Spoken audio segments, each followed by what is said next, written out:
Ladies and gentlemen, the President of the United States, accompanied by the Vice President of the United States.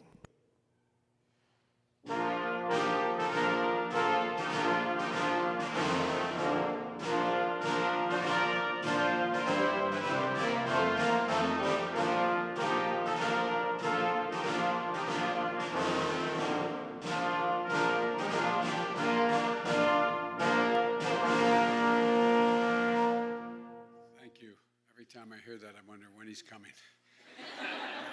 Please, everybody sit down. Thank you. Let me begin by doing something no speaker should ever do, by apologizing. I got a little tied up in another office I work in, Pat, and I apologize for keeping you waiting because I know you're all equally as busy as I am. I want to thank you. Today, I think is a day of hope, and I mean that, a day of hope and healing for victims of crime and organizations that support those victims of crime. And I want to thank the Vice President and the second gentleman, Senators Durbin, I think he's here, I thought I saw him, Senator Durbin and Baldwin and Grassley and Graham and Murkowski, Representatives Nadler and Fitzpatrick and Jackson Lee and Wagner and Scanlon, and everyone who has helped make possible this moment, including so many of you who are here today that I haven't mentioned. When someone commits a crime, it's not enough to bring the predator to justice. We also need to support the victims. And it's something that way back 150 years ago when I was chairman of the Judiciary Committee, we spent a lot of time working on and setting up victims' funds. That's what this Crime Victims Fund does. In many years of working on the issue, I've visited an awful lot of domestic violence shelters. Every time I'd go into a city, I would quietly, before I went to where I was supposed to be, quietly slip in and spend time in the domestic violence shelter to speak to the people giving the services and people getting the services. And you know, many times the body language that you'd see when you walked in was one of the victims of crime find themselves almost curled up, dying in a ball. They were still suffering from a serious, not only physical abuse they received, but quite frankly, the emotional abuse. And you can see the pain. You can see the pain was still with them, and you wondered, when was this going to abate, no matter what we did?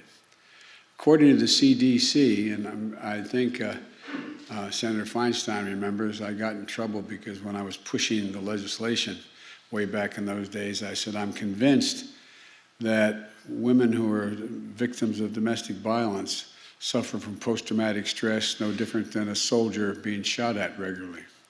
You come home and every time your significant other would come home, if dinner wasn't ready and he smashed your head against the wall, there's no difference in being shot at. And the CDC 2 years later came out and said survivors can experience mental health problems and such depression and symptoms of post-traumatic stress syndrome. Even before research confirmed it, you could see it. And there are economic costs for survivors as well. Medical costs, lost productivity from work, and navigating the court system. That's why Victims' Compensations Program helps victims and their families cover the costs they've suffered from the crime. There can be counseling and medical bills, lost wages because you couldn't work, paying for temporary housing for a family fleeing abuse, even fixing a broken door kicked down by an abuser. And, you know, the vast majority of children out in the street are the children who are, in fact, the children of abused women. It can also be a long-term support survivors need to heal every time in every single sense of the word. In 2019, these victims' compensation funds went directly to 230,000 victims, 230,000. These funds also got to states, territories, and tribes to support thousands of victim service organizations. These organizations have provided services and support to over 13 million survivors. And by the way, last night, some of you heard me talk about the need for more policing that understands the need for communities and citizens. These funds are also go to law enforcement agencies to support training on how to respond to victims who have experienced trauma. In 1984, I was proud to support the passage of the Victims of Crime Act and created this fund. I'm also proud to sign the law that significantly strengthens it today. This fund doesn't take a dime of taxpayers' money. It uses fines and penalties paid by convicted federal criminals.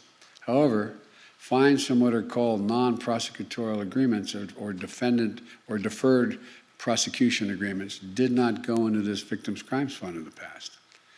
Since there has been more and more of these agreements in recent years, the fund is being depleted. That meant dramatic cuts in the funding it could provide for victims and for organizations to support these victims. Between 2017 and today, the amount of money in these funds has gone down 92%, which has resulted in a 70% reduction in victims assistance programs and grants.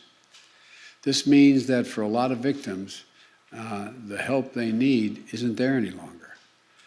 When my son Bo was the Attorney General of the state of Delaware, he took pride in getting more support more quickly to victims, especially to protect and care for child victims. And I know that as a San Francisco DA and a California Attorney General, Vice President Harris expanded support for victims of crime and launched one of the nation's first medical centers focused on treating childhood trauma caused by violence in a home or in a community. This bill is going to allow us to make sure that all the fines and penalties that are from federal cases go into the Crime Victims Fund to rebuild this fund because it's badly needed. This is going to enable us to provide more help and support to victims of domestic violence, sexual assault, child abuse, trafficking, and other crimes all across America. In order to provide more access and safety and services for victims of gender-based violence, it's long past time to reauthorize and strengthen the protections through the Violence Against Women Act. Please, please. You know, you can...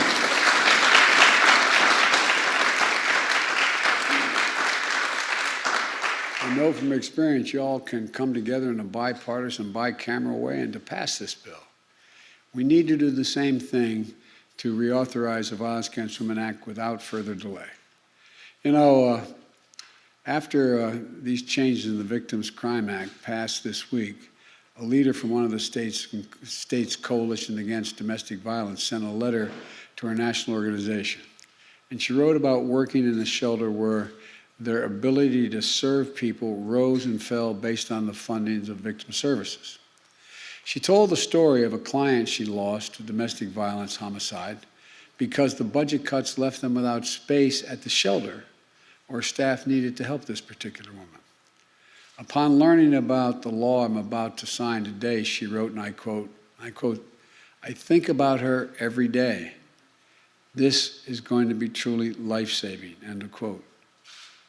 This is what you've done, truly life-saving.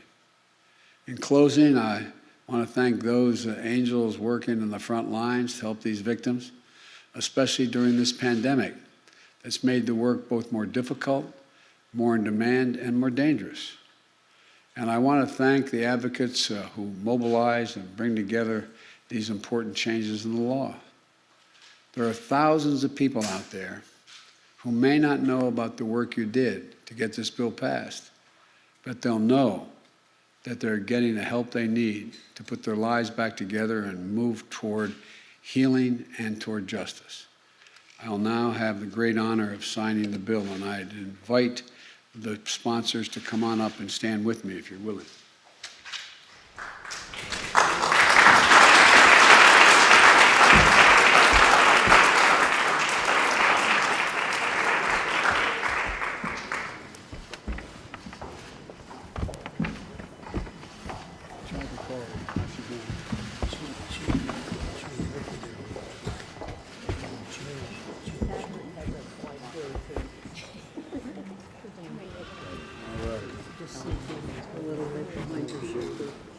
Great honor to be able to sign this.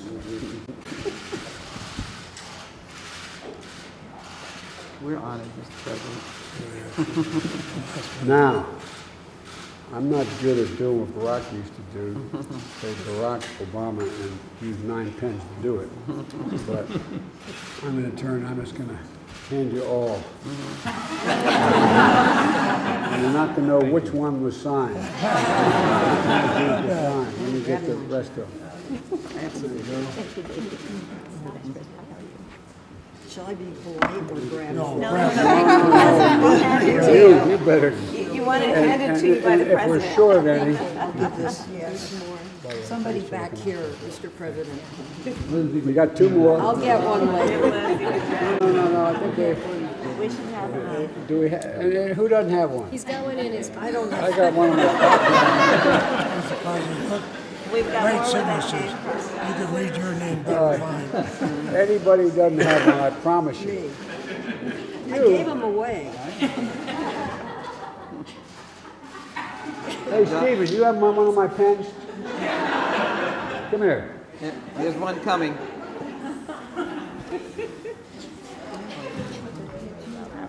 President's been here before.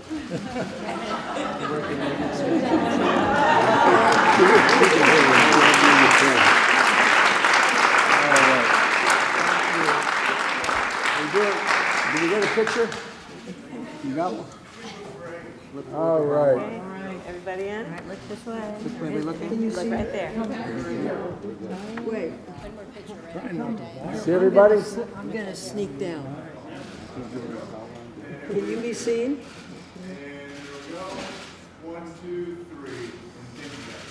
This is one of those deals where what they did was literally, not figuratively, and it changed the lives of women and children and some men out there. So thank you.